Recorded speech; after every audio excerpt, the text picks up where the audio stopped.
Howdy folks.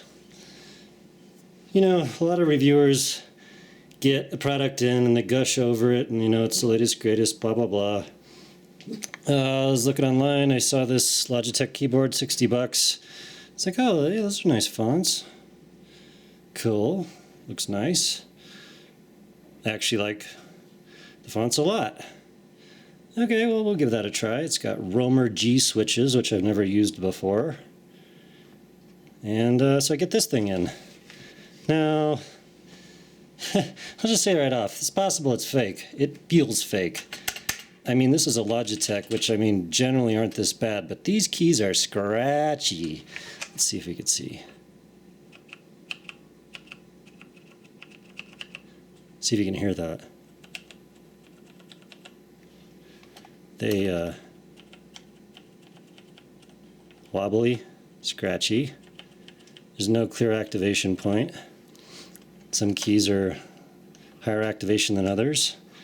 I think, look at the 5 and the 6 there. What the hell?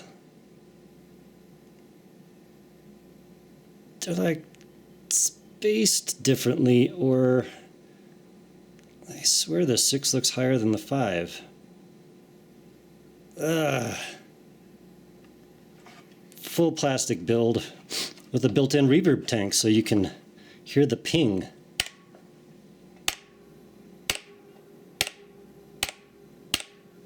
I mean, I'd like to think I'm not that picky, but this thing is a disaster.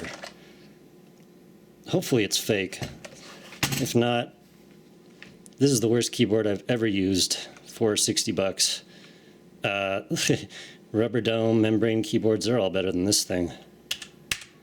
It is like a $10 keyboard, and maybe worse in some cases, just because like the keys are not entirely where they're supposed to be. So, good example of something you never ever want to buy. $60 for this? Forget that. Go for an Ajaz retro keyboard, about $65. There's a coupon on Amazon right now, $5 off. So yeah, I made a mistake.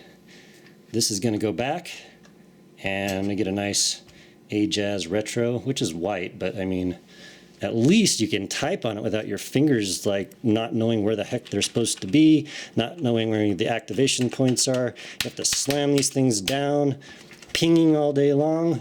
Ugh. Worst keyboard ever. Literally ever. So, just wanted to make a review. I hate this. Bye.